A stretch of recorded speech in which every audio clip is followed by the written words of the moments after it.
La septième parole. Au cœur de la croix de Jésus brille une extraordinaire lumière qui rayonne dans ces trois premières paroles où il n'est soucieux que de bienfaisance, qui semble se voiler sous les deux paroles que lui arrache la violence du supplice. À la croix, dit l'hymne liturgique, la déité se cache, mais qui réapparaît dans la paix dominatrice et la majesté sereine des deux dernières paroles. Cette merveilleuse lumière, c'est le Verbe lui-même, image du Dieu invisible, reflet de sa gloire et empreinte de sa substance, soutenant toute chose par le décret de sa puissance, comme dit l'Épître aux Hébreux. C'est le Verbe qui remplissait l'intelligence du Christ des feux de la vision bienheureuse. C'est lui qui va rendre adorable au sens propre l'effrayante agonie dans laquelle le Christ doit entrer pour épouser sans nulle autre réserve que le péché, la tragédie de notre condition. Le Verbe est descendu dans la souffrance, non pour l'écarter des hommes, mais pour demander à ceux qui veulent entrer dans la paix infinie de traverser son large rideau de fer. Il a caché pour nous dans une croix devant laquelle nous tremblons toute la lumière du paradis. Et du même coup, il a changé la souffrance humaine en souffrance chrétienne et délivré le monde du désespoir. Toujours l'Épître aux Hébreux, puisque les enfants ont eu en partage le sang et la chair, il a participé lui aussi semblablement à leurs conditions, afin de briser par sa mort celui qui a la puissance de la mort, c'est-à-dire le diable, et de délivrer ceux qui, par crainte de la mort, étaient toute leur vie tenus en esclavage. Tout de suite après avoir apporté la promesse de Jésus au larron, c'est la deuxième parole, saint Luc va nous livrer donc la dernière parole. C'est au chapitre 23. On était déjà vers la 6e heure, quand il se fit des ténèbres sur toute la terre jusqu'à la 9e heure. Le soleil s'obscurcit et le voile du temple se déchira par le milieu. Et s'étant écrié d'une voix forte, Jésus dit « Père, je remets mon esprit entre tes mains. » Et en disant ces mots, il expira. « Père, je remets mon esprit. » Il ne dit plus « Mon Dieu, il dit maintenant « Père », comme à la première parole. La sérénité des hautes régions de son âme semble se répandre sur les régions inférieures et sur les puissances sensibles pour les apaiser. Père, je remets mon esprit, c'était une parole de l'Ancien Testament. Le juste menacé dans sa vie se tournait vers Yahvé. Tu me tireras du filet qu'on m'a tendu, car tu es ma sûreté, Yahvé. En tes mains, je remets mon esprit, c'est toi qui m'as racheté, Yahvé. Ainsi donc, la dernière parole de Jésus, comme la quatrième, mon Dieu, est reprise d'un psaume, mais que le sens en est changé. Il est question pour Jésus non pas d'éviter la mort, mais de l'affronter. Il demande au Père non pas de lui garder un souffle périssable, mais au contraire de lui prendre son âme immortelle. Et c'est le moment où cette âme doit quitter le régime de la vie terrestre, où l'océan de la souffrance humaine pouvait déferler contre elle pour entrer dans le régime de la vie céleste, où elle sera tout entière envahie par la paix de la gloire. Normalement, pour Jésus, le passage de la terre au ciel devrait se faire par une pure transfiguration de son corps, sans la rupture effrayante de la mort, mais il n'est venu sur la terre que pour embrasser cette mort. Il faut donc maintenant qu'il arrache son âme toute vive de son corps meurtri par une décision violente de sa volonté, il la remet au Père, dont elle était sortie par création, quand après l'Annonciation, sa nature humaine avait été tout entière miraculeusement formée dans le sein de la Vierge. Avant la dissociation de son être, il en confie les parties composantes à celui qui a puissance infinie pour les rassembler. Il lui donne son âme en dépôt. Le passage ne se fait pas de la personne de Jésus à la personne du Père. Il se fait de sa vie humaine dans le temps terrestre, où Jésus pouvait connaître simultanément la croix et la gloire, à la vie humaine hors de notre temps, où il ne pourra plus connaître que la gloire. S'il livre son âme à Dieu et à la vie de la gloire, c'est pour commencer d'instaurer et de rassembler autour d'elle l'univers des fins dernières. Il avait dit aux disciples, « Dans la maison de mon Père, il y a de nombreuses demeures. Si cela n'était pas vrai, je vous l'aurais dit. Je vais vous préparer une place. Et quand je m'en serai allé et que je vous aurai préparé une place, je reviendrai et je vous prendrai auprès de moi, afin que là où je suis, vous y soyez aussi. » C'est dans cette perspective qu'il faut lire le commentaire de saint Ambroise sur les mots « Je remets mon esprit ». C'est à bon droit, écrit-il, que l'esprit est remis, puisqu'il est gardé en réserve. Ce qui est remis, en effet, n'est pas perdu. L'esprit est un trésor, un dépôt de prix. Jésus remet son esprit au Père, et c'est pourquoi il pourra dire « Tu n'abandonneras pas mon âme au shéol ». Mais voici un grand mystère, au moment où il remet son esprit dans les mains du Père, il réside déjà dans le sein du Père, car seul le Père peut embrasser tout le Christ. D'où le mot de Jésus dans Saint Jean, « Je suis en le Père et le Père est en moi ». Il remet donc son esprit au Père, mais s'il est dans les hauteurs, c'est pour illuminer jusqu'aux enfers afin de racheter toute chose. Le Christ, en effet, qui est en toute chose, agit en chacune d'elles, chair ou esprit. S'il meurt en sa chair, c'est pour y ressusciter. S'il donne son esprit au Père, c'est pour instaurer dans le ciel même une paix que la terre imitera. Père, je remets mon esprit entre tes mains. Ce n'est pas à l'ange, venu naguère pour le conforter dans son agonie, qu'il confie son âme, son unique. Il est au-dessus des anges, le roi des anges. C'est directement au Père. Ayant réconcilié toutes choses en lui-même, voici maintenant qu'il se place lui-même dans les mains du Père. Les mains du Père, elles sont faites pour secourir ses enfants. Elles sont tendres et fortes pour recevoir leur dépôt. Elles sont fidèles. Et pour le mettre hors d'atteinte, elles sont sûres. Jésus donne au Père le plus précieux, le plus grave des dépôts qui ait jamais été mis en de telles mains, son âme créée de Fils unique, lourde des clartés du ciel et des douleurs de la terre, dont l'amour est assez vaste pour embrasser le nouvel univers de la rédemption et l'entraîner vers ses destinées. Il est dit aux Actes des Apôtres que le diacre Étienne glorifiait Jésus en disant « Voici que je vois les cieux ouverts et le Fils de l'homme debout à la droite de Dieu. » Et quand on l'eut traîné hors de la ville pour le lapider, il priait en disant « Seigneur Jésus, reçois mon esprit. » Voyez, il ne remet pas lui-même son esprit, il demande que Jésus le reçoive. Il ne s'arrache pas lui-même la vie, il accepte qu'elle lui soit arrachée. Voici comment saint Augustin commente ce passage. Suspendu à la croix, le Seigneur Jésus-Christ avait dit « Père, je remets mon esprit entre tes mains ». Il avait dit cela comme homme, comme crucifié, comme enfant de la femme, comme vêtu de chair, comme destiné à mourir pour nous, à être mis au tombeau, à ressusciter le troisième jour, à monter au ciel. Toutes ces choses, en effet, concernent l'homme. C'est donc comme homme qu'il dit « Père, je remets mon esprit entre tes mains ». Jésus dit « Père ». Étienne dit « Seigneur Jésus », en ajoutant « Reçois mon esprit ». Ce que tu as dit au Père, je te le dis à toi. Je te prends pour médiateur. Tu es venu relever ce qui était à terre, tu n'es pas tombé avec moi, alors reçois mon esprit. Et le récit des actes continue. Puis ayant plié les genoux, il s'écria d'une voix forte, « Seigneur, ne leur impute pas ce péché. » Et après ces paroles, il s'endormit.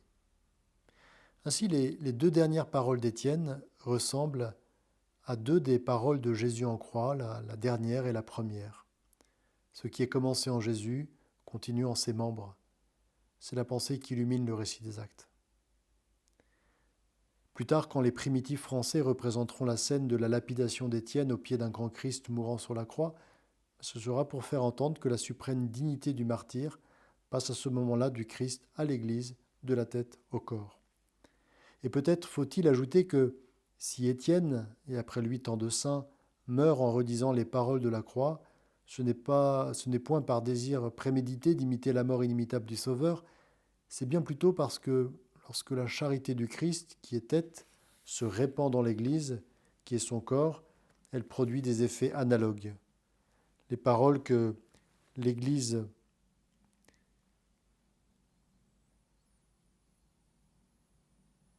trouve spontanément dans son cœur et réinvente au contact de la persécution et de la mort, ressembleront merveilleusement, et comme par surcroît, aux paroles d'amour de son chef.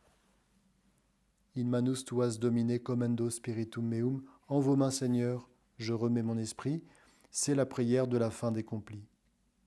Chaque journée, avec un matin et un soir, est une naissance et une mort. Au soir d'une journée, comme au soir de la vie, toutes nos fautes commises, toutes nos offenses au Dieu d'amour remontent du cœur à l'esprit. Oh, que la nuit ni la mort ne me trouvent sans repentir, que la mort surtout, m'arrachant le corps, trouve mon esprit dans vos mains, Seigneur. Tous les élus meurent en l'amour, en l'habitude de l'amour. Les saints meurent par l'amour, dans l'exercice de l'amour, non dans l'inconscience comme des bêtes traquées. Le récit de leurs derniers instants nous bouleverse souvent.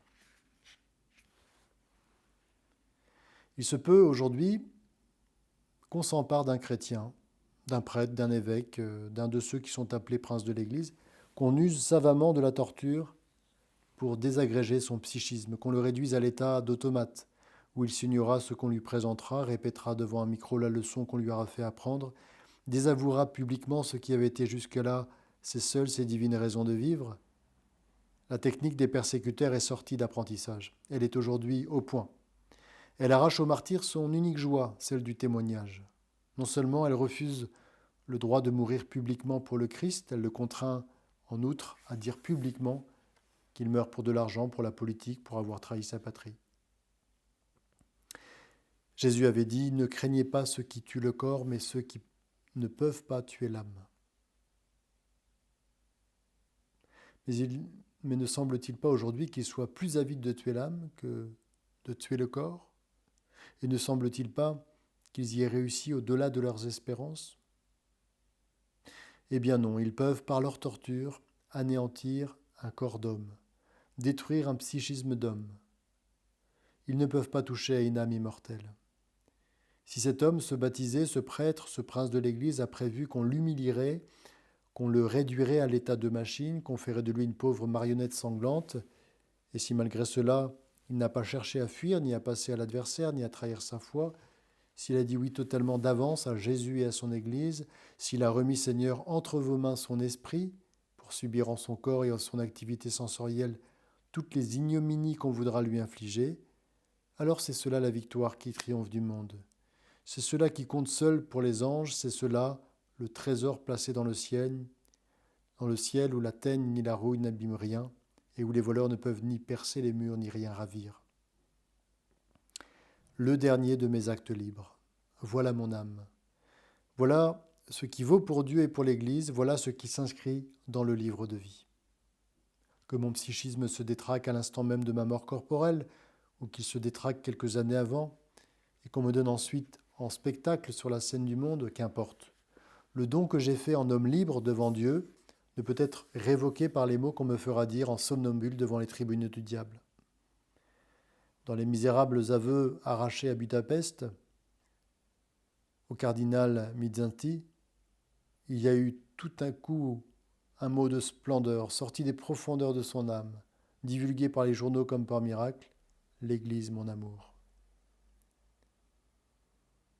Il se peut que l'ère dans laquelle nous entrons connaisse une nouvelle forme de martyr, moins fréquente aux âges antérieurs, très pauvre, très dépouillée, sans rien de spectaculaire pour la foi des communautés chrétiennes.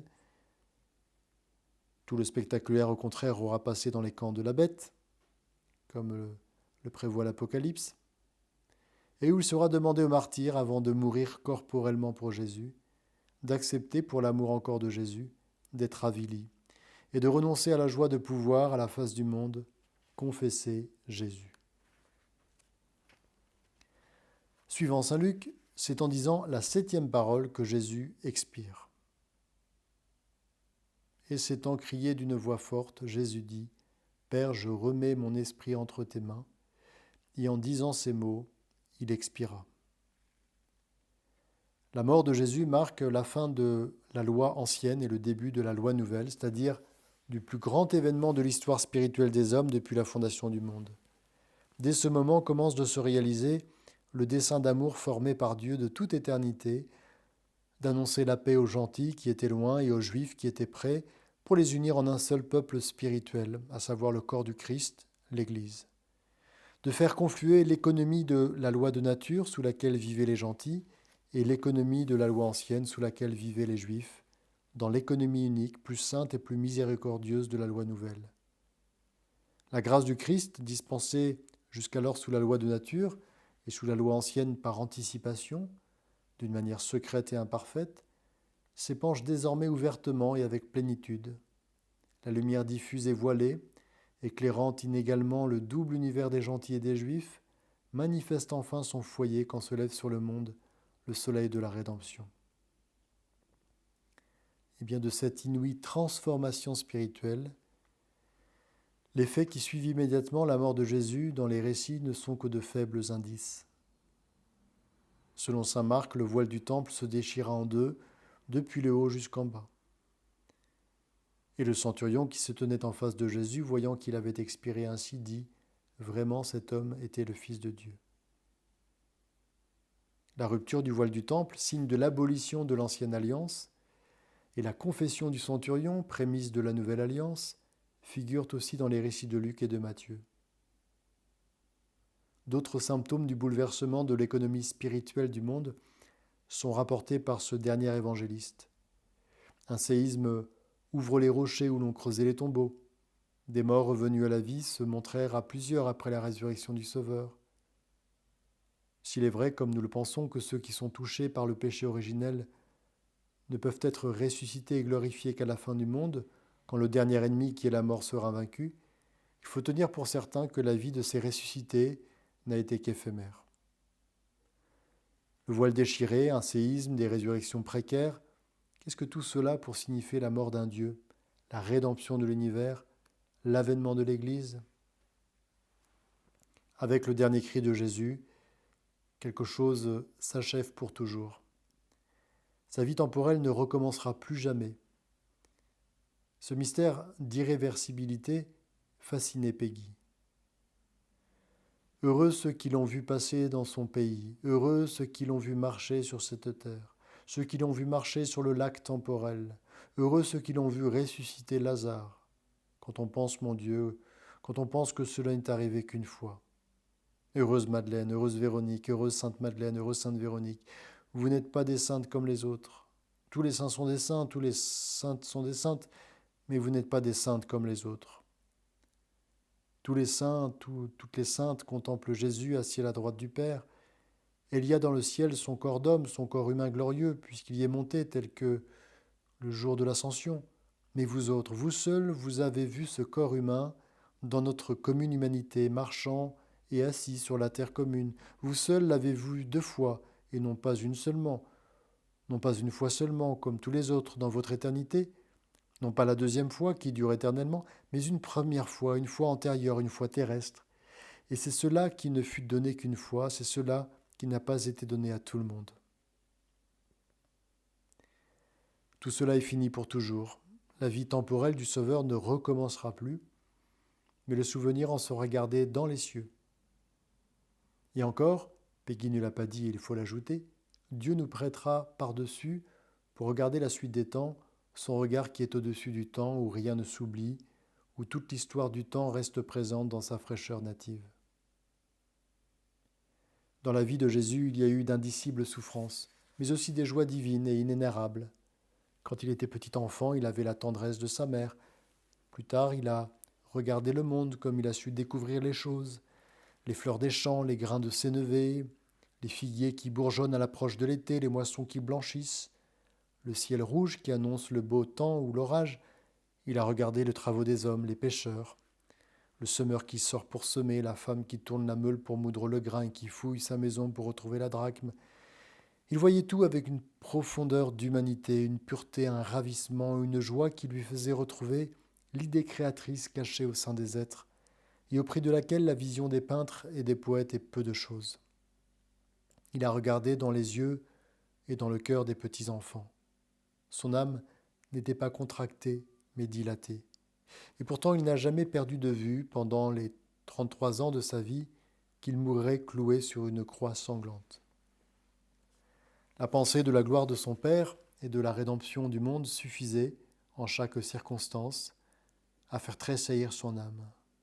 En ce temps-là, dit Jésus, « Je te bénis, ô Père, Seigneur du ciel et de la terre, de ce que tu as caché ces choses aux sages et aux habiles, et les as révélées aux petits. Oui, Père, car tel a été ton bon plaisir. » Il exulte devant la magnanimité du centurion. « En vérité, je vous le dis, chez personne je n'ai trouvé autant de foi en Israël, ou de la Cananéenne. Ô femme, ta foi est grande. » La grande prière sacerdotale, dans Saint Jean, est sereine et solennelle comme une victoire. Une paix triomphale l'emplit. Il semble que la mort soit déjà outrepassée.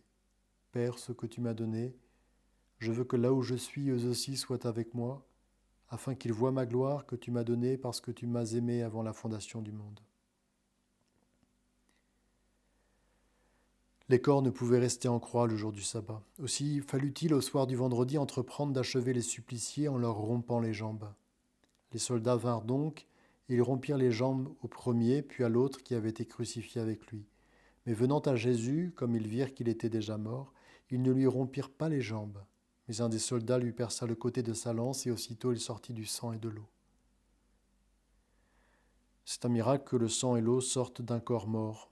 Le disciple bien-aimé a vu le miracle, il l'atteste solennellement et son témoignage est véridique. Un grand mystère y est caché.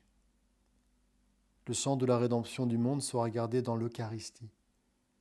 L'eau qui nous apporte la rédemption, la vie, l'entrée dans le royaume est celle du baptême.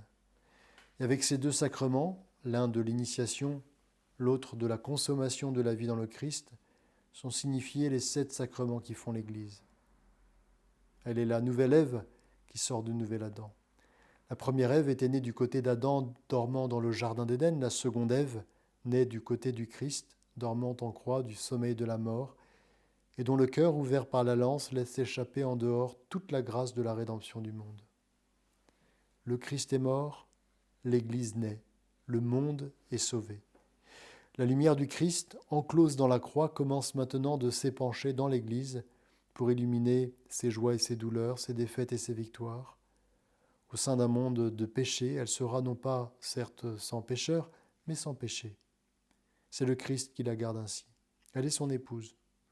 Le Christ a aimé l'Église et il s'est livré lui-même pour elle afin de la sanctifier en la purifiant par le bain de l'eau dans la parole, en vue de se préparer pour lui-même une Église glorieuse, n'ayant ni tache ni ride ni rien de pareil, mais sainte et immaculée. Dans l'Épître aux Éphésiens. La croix, depuis qu'elle a été levée sur l'histoire, est devenue l'unique salut non seulement des personnes individuelles qui sont immortelles, mais encore des civilisations qui sont périssables. Elle est apparue en Occident dans un monde décadent et voué à la catastrophe. Au prix de la lumière qu'elle apportait, les renoncements qu'elle exigeait ne parurent pas trop lourds. Quand la terre n'a plus rien à donner, le ciel, révélant ses splendeurs, devient infiniment désirable. Que s'est-il produit ? Eh bien, à mesure que les peuples se rassemblaient autour de la croix et suspendaient leur espérance au royaume qui n'est pas de ce monde, voici que par miracle, le monde s'éclairait. La vie redevenait humaine, une culture chrétienne, une civilisation chrétienne s'organisait, la douceur de vivre réapparaissait. Et avec elle, bientôt, l'oubli du ciel. Le renoncement de la croix recommença à peser. Il parut intolérable. L'homme entreprit de conquérir la terre et de faire à lui seul son bonheur. Il devint dur et sauvage. Après 2 guerres mondiales, dans l'espace d'un demi-siècle, le voici devant la peur d'une 3e. L'humanité n'a-t-elle donc pas fait assez l'expérience du malheur ? Faudra-t-il qu'elle soit encore submergée dans le sang et la folie ? Faudra-t-il qu'elle touche le fond du désespoir pour lever de nouveau les yeux sur la croix ? Alors les renoncements chrétiens ne lui paraîtront plus injustifiés. Elle cherchera avant tout le royaume de Dieu. Et peut-être, par surcroît, fleurira quelque nouvel ordre temporel chrétien, quelque nouvelle chrétienté. La croix est plus un mystère de lumière qu'un mystère de souffrance. La souffrance n'est pas foncière, elle passera. La lumière est cachée dessous. Par moments, elle traverse le voile de la douleur et irradie au dehors. La lumière est foncière. elle durera toujours. Mais en passant par la souffrance, elle sera revêtue d'une étrange beauté, assumant en sa splendeur ce qu'il y a de dignité et de noblesse dans l'aventure de notre terre et de nos destinées humaines. Le fardeau léger de notre affliction du moment, le fardeau léger de notre affliction du moment présent produit pour nous, d'une manière et pour une fin qui dépasse toute mesure, un poids éternel de gloire.